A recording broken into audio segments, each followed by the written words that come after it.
Security सूरत हाल पर जायजा meeting का इनेकाद किया गया है। वजीर दाखिला अमित शाह की सदारत में जायजा इजलास होगा।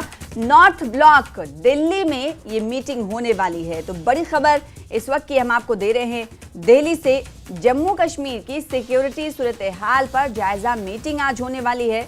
वजीर दाखिला अमित शाह की सदारत में ये जायजा इजलास होगा, रिव्यू मीटिंग होगी। नॉर्थ ब्लॉक में ये मीटिंग मुनक्किद की जानी है, जिसमें जम्मू कश्मीर की सिक्योरिटी से जुड़े आला अफसरान इस मीटिंग में हिस्सा लेंगे, शामिल रहेंगे। तो बड़ी खबर इस वक्त की आपको दिल्ली से दे रहे हैं। जम्मू कश्मीर की सिक्योरिटी सूरत हाल पर जायजा मीटिंग आज होने वाली है और ये मीटिंग वज़ारत दाखिला में होगी, वज़ीर दाखिला की सदारत में होगी। और इस जायजा मीटिंग में जम्मू कश्मीर एक सिक्योरिटी अफसरान, एक बड़े अधिकारियों के शामिल होने की बात सामने है, क्योंकि नॉर्थ ब्लॉक में ये बैठक होने वाली है, मीटिंग होने वाली है, रिव्यू मीटिंग है, जायजा मीटिंग है। लिहाजा जम्मू कश्मीर की सिक्योरिटी सूरत हाल पर जायजा मीटिंग में क्या कुछ जम्मू कश्मीर की रिपोर्ट दी जाती है सिक्योरिटी सूरत हाल को लेकर देखना होगा। हालांकि तमाम खबरें बाहर नहीं आ पाती हैं, लेकिन फिर भी बड़ी खबर ये है कि जम्मू कश्मीर में सिक्योरिटी क्या है, सूरत हाल के तक है, इसको लेकर रिव्यू मीटिंग, जायजा मीटिंग बुलाई गई है। और ये मीटिंग आपको बताएं कि आज दिल्ली में मरकजी वज़ीर दाखिला की सदारत में होगी। वज़ारत दाखिला में ये मीटिंग होने वाली है। नॉर्थ ब्लॉक में ये मीटिंग होगी।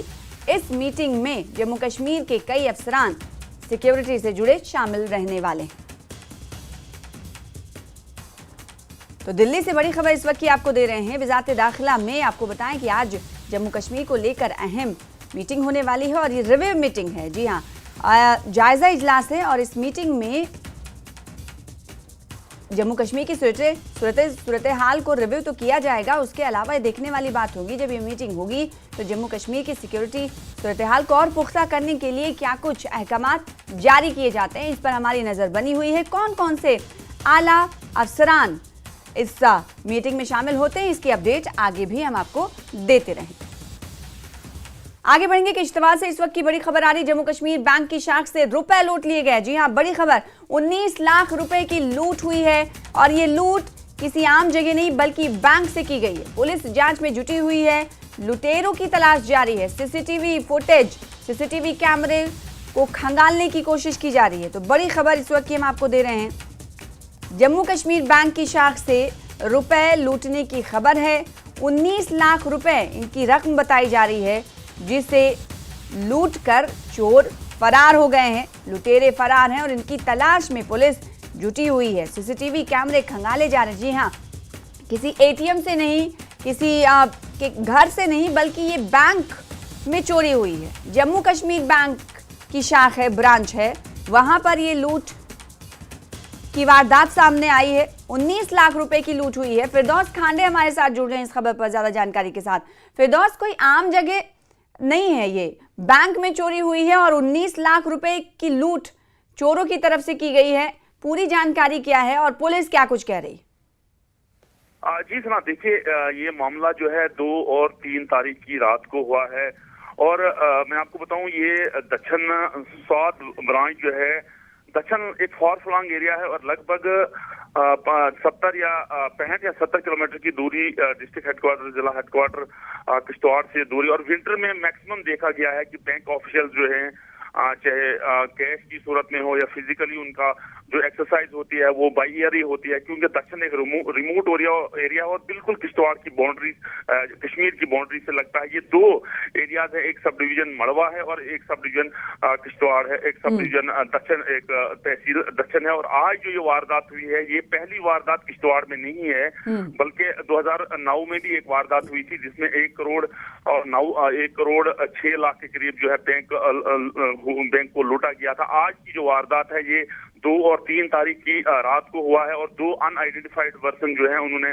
अंदर बैंक के अंदर गए हैं। और सबसे बड़ी बात ये बताई गई है, जब हमारी बात एसएसपी किश्तवाड़ जावेद इकबाल से हुई, उनका कहना है कि बैंक की लापरवाही से हुआ है, क्योंकि दक्षिण और मड़वा ये 2 जो सब डिविजन हैं, तहसील और सब डिविजन जो है, इनमें जब कैश रखा जाता है दक्षिण में जो कैश रखा जाता है वो वहाँ सेफर्स में नहीं रखा जाता है, बल्कि नियर बाई जो पुलिस पिकट है उसमें रखा जाता है। और मड़वा की अगर मैं बात करूं, मड़वा में जो कैश रखा जाता है वो आर्मी के हवाले किया जाता है रात को, क्योंकि वहाँ वारदात पहले भी बहुत ज्यादा हुई है। इसलिए यहाँ पुलिस ने कहा है कि ये सब लापरवाही जो है ये बैंक के ऑफिशियल्स की वजह से हुई है। हाँ। क्योंकि अगर ये पहले जो है कैश जमा वहाँ नियर बाई पोस्ट में कराते तो आज इन्होंने इतना कैश क्यों नहीं कराया। और एसएसपी ने ये भी कहा हम इसमें हर एंगल से देख रहे हैं कि क्या ये टेरर रिलेटेड इंसिडेंट तो नहीं है, क्योंकि मैं आपको बताऊं दक्षिण एक मिलिटेंसी प्रोन एरिया है और वहाँ लोकल मिलिटेंट्स भी है। इस चीज को भी हर एंगल से देखा जा रहा है। एफआईआर नंबर 1/2025 जो है वहाँ दर्ज की हुई है नियर बाई पुलिस स्टेशन में है, क्योंकि ये बड़ा सीरियस कंसर्न है। आज तक जो भी वारदात किश्तवाड़ जिला में बैंक के रिलेटेड हुई है, जो बैंक को लूटा गया है, देखिए पुलिस आपने कहा फिरदौस कि हर एंगल से जांच कर रही है। पुलिस ये भी मान रही है कि बैंक ऑफिशियल्स जो हैं उनकी लापरवाही से भी हो सकता है, क्योंकि पहले से ही इस हवाले से इन्हें इकदाम दे दिए गए, अहकाम दे दिए गए हैं और सिक्योरिटी कंसर्न्स की वजह से इस पर अमल भी किया जाता है, लेकिन इस केस में अमल नहीं किया गया। तो ऐसे में क्या माना जाए कि जो रकम लूटी गई है कहीं ऐसा ना हो कि इसका तखमीना बैंक के ऑफिशियल से लिया जाए? क्या ऐसी इम्कानात जाहिर किए जा रहे हैं? जी मैं थोड़ा आपको हवाला सना पहले वाला दे दूं, क्योंकि हाँ। वहाँ एक और ब्रांच जो है 10-15 साल पहले जो है वहाँ एक लूटी गई थी, उसमें जो है नारकोटिक एंगल से भी उसको देखा जा रहा था। उसमें वो केस जो है विजिलेंस को दिया गया था, लेकिन आज तक जो है उसकी हमें ये रिपोर्ट पता नहीं चली कि क्या उसका रिजल्ट आया, क्या वो पैसा रिकवर हुआ। आज तक जितने भी केस किश्तवाड़ में हुए हैं उनकी इन्वेस्टिगेशन अंडरवे है, लेकिन अभी तक उसका रिजल्ट सामने नहीं आया। और ये केस जो है इस केस में एक सीरियस कंसर्न है पूरे बैंक ऑफिशियल्स के लिए। और ये बताया जाता है, जब हमारी एसएसपी किश्तवाड़ जावेद इकबाल से बात हुई, उन्होंने कहा कि ये एक बड़ा सीरियस कंसर्न है सबके लिए, क्योंकि जम्मू कश्मीर गवर्नमेंट को रेवेन्यू जो जितना भी जनरेट होता है वो जम्मू कश्मीर बैंक एक मीडिएटर का काम करता है। अगर इसमें इस किस्म के वाकयात हादसात हों तो, क्योंकि जब चोर अंदर गए हैं उन्होंने पहले सीसीटीवी फुटेज सीसीटीवी जो वहां लगे हुए उनको डैमेज किया, और उसके क्योंकि इनका कनेक्शन जो डायरेक्ट सेंटर के साथ होता है और डायरेक्ट जेएंड के ब्रांच जो जेएंड के मेन ऑफिस दिल्ली में है वहाँ उनका सीसीटीवी फुटेज उनका कंसर्न होता है, लेकिन उसको पहले डैमेज किया गया। और उसके बाद और बताया जाता है लगभग 2:30 बजे के करीब रात को 2:30 बजे के करीब 2 और 3 तारीख की रात को जो, और ये लेट इसलिए ज्यादा खबर हम तक पहुंची और इसको इसलिए छुपाया गया, ज्यादा टाइम तक छुपाया गया, क्योंकि अगर 2 तारीख को हुआ है रात को हुआ, इसलिए ये लेट ज्यादा खबर आई, क्योंकि इन्वेस्टिगेशन जो आंसर और ठीक है। तो लुटेरों ने चोरी कैसे की, ये फिरदौस खान ने बता रहे हैं कि 2 और 3 के दरमियानी शब को ये बैंक में जाते हैं और सबसे पहले ये निशाना बनाते हैं सीसीटीवी कैमरे को। पहले डैमेज किया जाता है सीसीटीवी कैमरे को, फिर उसके बाद चोरी की वारदात को अंजाम दिया जाता है और 19 लाख रुपए ये लेकर फरार हो जाते हैं। और जब ये इस मामले को पुलिस में इसकी भनक पहुंचती है तो एफआईआर लॉन्च किया जाता है 1/125 और एफआईआर दर्ज कर ली गई है। पुलिस जांच में जुटी हुई है और हर तरह से इस पूरे चोरी की घटना की, चोरी के वाकये की जांच की जा रही है, क्योंकि पुलिस ये मान रही है कि कहीं दहशतगर्दी से जुड़ा हुआ मामला तो नहीं हो सकता है। तो हर एंगल से जांच की जा रही है। 19 लाख रुपए लेकर चोर भाग गए हैं, फरार हैं। ये कहीं आम जगह नहीं बल्कि बैंक में चोरी हुई है। फिलहाल आगे बढ़ लेते हैं। साबिक फौजी मंजूर अहमद वगी का जज्द खाकी उनके आबाई गांव बहीबाग कुलगाम पहुंचाया गया। इनकी जज्द खाकी के पहुंचते ही इलाके में कोहराम मच गया। कसीर तादाद में गांव और आसपास के इलाकों के लोग उनकी आखिरी रसूमात में हिस्सा लेने और लवाहिकीन के साथ ताज़ियत करने के लिए वहाँ मौजूद रहे। वहीं इस दहशतगर्दाना हमले के बाद इलाके में सिक्योरिटी मजीद सख्त कर दी गई है। जनूबी कश्मीर के जिला कुलगाम में दहशतगर्दों ने एक साबिक फौजी पर हमला कल किया था। इस हमले में साबिक फौजी जवान की मौत हो गई है। इनकी बीवी और एक रिश्तेदार लड़की भी इस वाक़े में जख्मी हुए। बहीबाग इलाके में दहशतगर्दों के हमले में मंजूर अहमद वगी की अहलिया आइना अख्तर, इनकी उम्र है 32 साल, और सानिया हमीद उम्र है 13 साल, शदीद तौर पर जख्मी हुए, जिन्हें फौरी तौर पर अस्पताल में मुंतकिल किया गया है। इस हमले के फौरी बाद सिक्योरिटी फोर्सेज ने हमलावर को पकड़ने के लिए इलाके को घेरे में ले लिया है, मुहासरे में ले लिया और सर्च ऑपरेशन जारी है। लेफ्टिनेंट गवर्नर मनोज सिन्हा ने कुलगाम दहशतगर्दाना हमले की सख्त अल्फाज में मजम्मत की है। इन्होंने दहशतगर्दाना हमले में शहीद होने वाले मंजूर अहमद को खराज अकीदत पेश किया। मनोज सिन्हा ने हुक्काम को हिदायत दी है कि जख्मियों को बेहतरीन इलाज फराहम किया जाए। इनकी जल्द सेहतयाबी के लिए दुआ करते हुए लोगों को यकीन दिलाया कि इस बुज़दिलाना हमले के मुजरिमों को जल्द सजा दी जाएगी।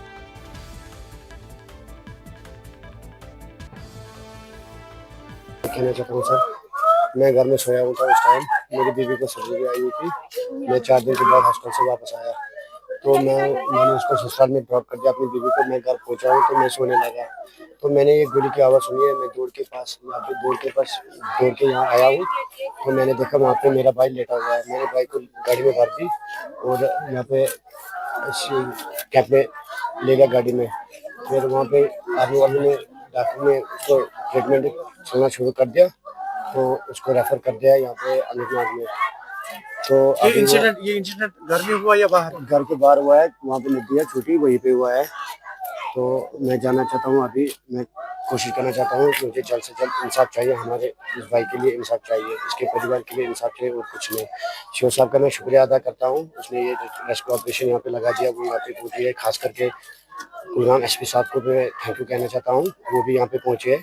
तो उन्होंने बहुत कोशिश की है उनको पकड़ने के लिए, मगर वो हाथ नहीं आए, वो बात चुके हैं। बाकी थैंक यू।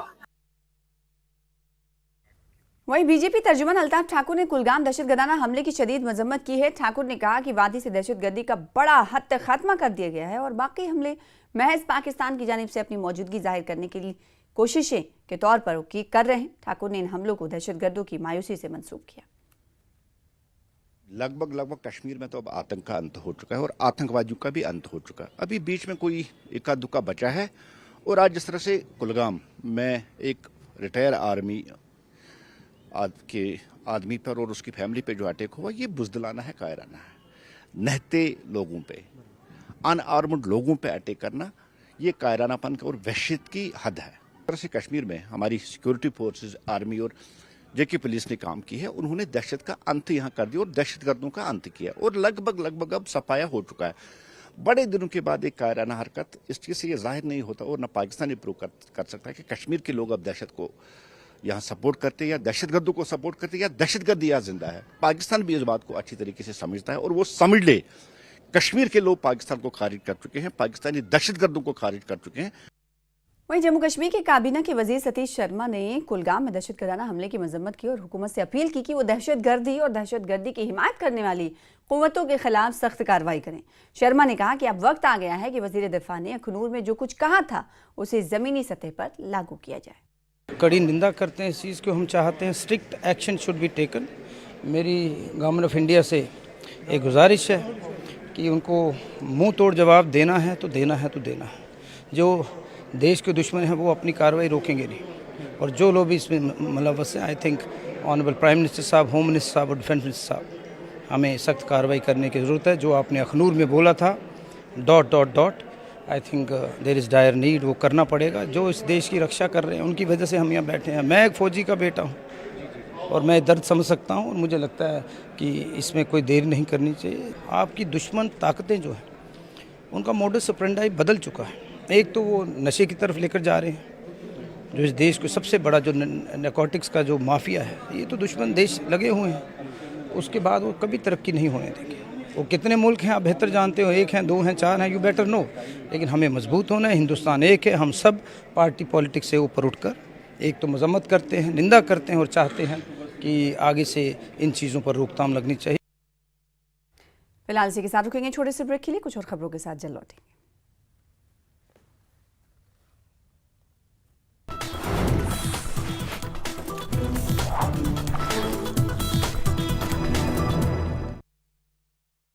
ने जो टर्म लाइफ इंश्योरेंस कैथल में गैंगस्टर जोगिंद्र ग्योंग 10 दिन के रिमांड पर, गैंगस्टर को गुरुग्राम लेकर जाएगी पुलिस।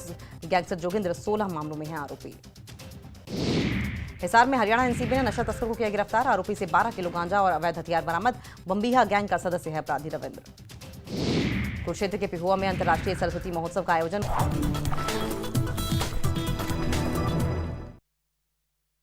और सोनावारी के सीनियर लीडर, समाजी सियासी कारकुन और साबिक म्युनिसिपल कमेटी चेयरमैन जहांगीर डान ने कुलगाम में दहशतगर्दी के हमले की शदीद मजम्मत की है। इस हमले में साबिक फौजी मंजूर अहमद वगी की शहादत हुई और उनके खानदान की 2 खवातीन जख्मी हुई हैं। इस वाक़े पर गहरे गम का और अफसोस का इजहार करते हुए जहांगीर डान ने इस हमले को बुज़दिली की एक अलामत करार दिया। देखिए, जो आज कुलगाम में जो वाक़या पेश आया, वहाँ पे जो इंडियन आर्मी का एक्स इंडियन आर्मी उस पे हमला हुआ और उसके साथ साथ उसकी फैमिली पे भी हमला हुआ, जिसकी वजह से उसकी मौके पे ही जान गई और उनके जो फैमिली मेम्बर्स वो ज़ख्मी हैं। हम इस चीज़ की मजम्मत कर रहे हैं कि ऐसे वाक़े नहीं होने चाहिए। अगर वो एज इंडियन आर्मी वो काम करता था, अब रिटायर होकर आया, अब उसकी ख़ता क्या है? वो अपने फैमिली, अपने अयाल के लिए वो नौकरी कर रहा था और उसी को आज टारगेट किया गया, जिसमें उसकी फैमिली भी ज़ख्मी है। हम इस चीज़ की भरपूर मजम्मत कर रहे हैं और हम हुकूमत से गुजारिश करते हैं कि ऐसे वाक़े नहीं होने चाहिए यहाँ पे, और जो भी इस वाक़े में मुलवस पाएगा उसको कड़ी से कड़ी सज़ा मिलनी चाहिए। आगे बढ़ेंगे। इस वक्त की बड़ी खबर जम्मू से आ रही, जिसका रुख कर लेते हैं। क्राइम ब्रांच ने 5 अफराद पर मुकदमा दर्ज किया है। जी हाँ, कंपनी के CEO के खिलाफ भी मुकदमा दर्ज कर लिया गया है। धोखाधड़ी का इल्जाम इन तमाम पर लगा है। तकरीबन 3 करोड़ की ठगी की गई है। मुलजिमान का ताल्लुक आपको बताएं कि पंजाब, हरियाणा और हिमाचल से है, जबकि मुतासिरान का ताल्लुक जो है, मुतासरीन जो है इस केस में, वो जम्मू से इनका ताल्लुक है। तो बड़ी खबर इस वक्त की क्राइम ब्रांच के हवाले से दे रहे हैं आपको कि क्राइम ब्रांच ने 5 अफराद पर मुकदमा दर्ज किया है। कंपनी के CEO के खिलाफ भी धोखाधड़ी का मामला दर्ज किया गया है। इन तमाम पर धोखाधड़ी का इल्जाम आयद करते हुए आपको बताएं कि 5 अफराद पर मुकदमा क्राइम ब्रांच की तरफ से दर्ज किया गया है। तकरीबन 3 करोड़ रुपए की रकम है जिसको लेकर ठगी की गई है, इन पर इल्जाम है। और जो ठगी करने वाले लोग, जिन पर 5 अफराद पर मुकदमा दर्ज किया गया है, इनका ताल्लुक पंजाब, हरियाणा और हिमाचल से, और मुतासरीन का ताल्लुक जम्मू से। तो बड़ी खबर इस वक्त की हम आपको दे रहे हैं। क्राइम ब्रांच ने 5 अफराद पर मुकदमा दर्ज किया है और ये 5 अफराद रहने वाले हैं पंजाब, हरियाणा और हिमाचल से। कंपनी के CEO के खिलाफ मुकदमा दर्ज किया गया है और इसके अलावा 4 और लोग हैं जिनके खिलाफ क्राइम ब्रांच ने शिकंजा कसते हुए FIR दर्ज किया है। तो बड़ी खबर इस वक्त की आपको दे रहे हैं जम्मू से। जम्मू में आपको बताएं कि तकरीबन 3 करोड़ की ठगी से जुड़ा हुआ ये पूरा मामला है। कंपनी के CEO के खिलाफ भी धोखाधड़ी का इल्जाम है और मुकदमा दर्ज कर लिया गया है। क्राइम ब्रांच ने 5 अफराद पर मुकदमा दर्ज किया है। आपको बताएं कि इन तमाम पर धोखाधड़ी का इल्जाम लगाया गया है। कंपनी के CEO भी इसमें शामिल हैं, जिन पर मुकदमा दर्ज कर लिया गया है और कहा जा रहा है कि इन तमाम ने तकरीबन 3 करोड़ रुपए की धोखाधड़ी की है, ठगी की है, जिसके बाद ये बड़ा मामला सामने आया है। राजन हमारे साथ जुड़ रहे हैं इस खबर पर ज्यादा जानकारी देने के लिए। राजन, ये बताइएगा कब का मामला है और जो केस दर्ज किया गया है इसके हवाले से क्या कुछ जानकारी और कौन सी कंपनी थी, बताइएगा। जी देखिए, ये एक इन्वेस्टमेंट प्लान के तहत जो पंजाब, हरियाणा और हिमाचल प्रदेश से हैं जो अक्यूज्ड हैं और जो जिन्होंने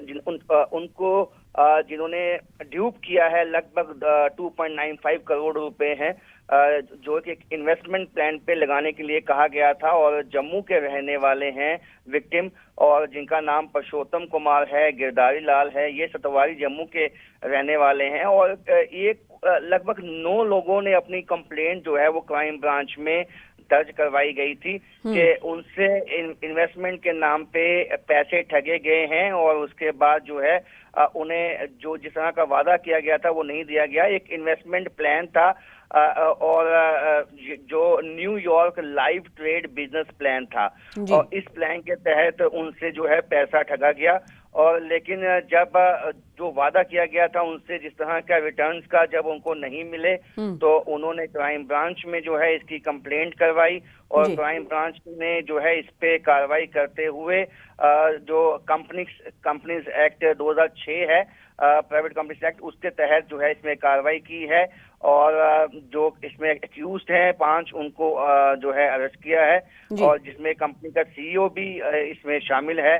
और ये जो है जो इन्वेस्टमेंट होती थी ये जो विभिन्न सेक्टर हैं जैसे फॉरेक्स है, क्रिप्टो है, कमोडिटी ट्रेडिंग है, शेयर ट्रेडिंग है, उसमें जो है ये होती थी। लेकिन कब से ये इन्वेस्टमेंट ये तमाम मुतासरीन जिनकी तादाद 9 है ये कर रहे थे और फिर उसके बाद ये पता चला कि हाँ ये धोखाधड़ी का शिकार हो रहे हैं, धोखाधड़ी का शिकार हो रहे हैं?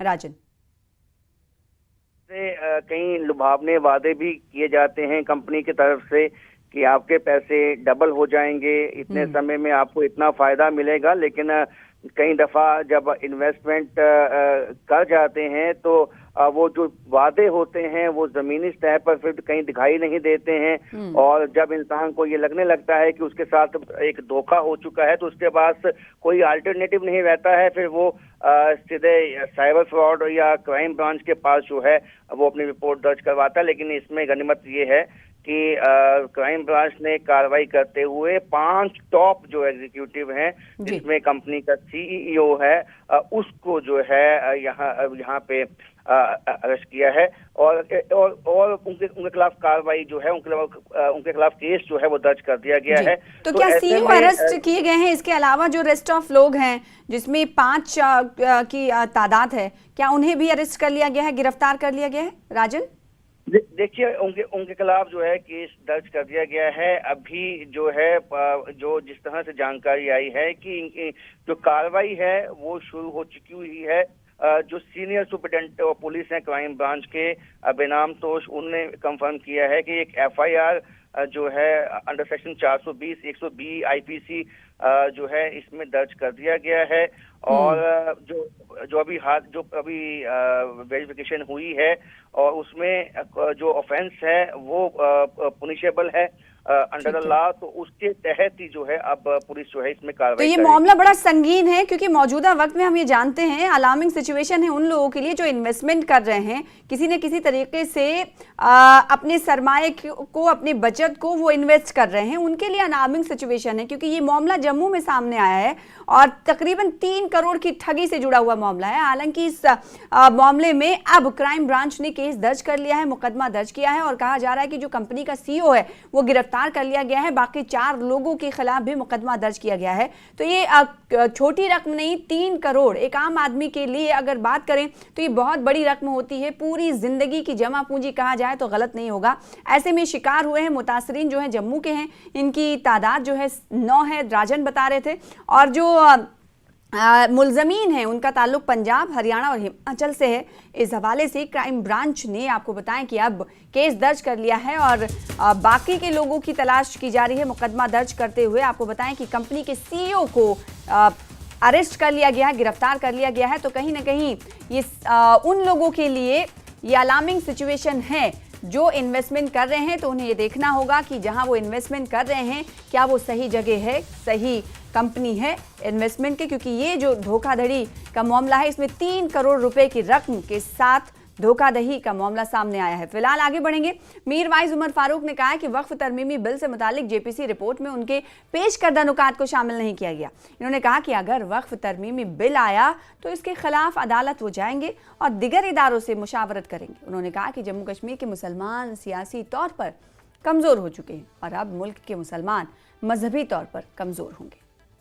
देखिए, बुनियादी लिहाज से तो मैं जेपीसी के हवाले से यहाँ आया था और उसमें जो खदशात हैं हमारे और वो जो कंसर्न्स हैं उस पर हमने खुल के बात की।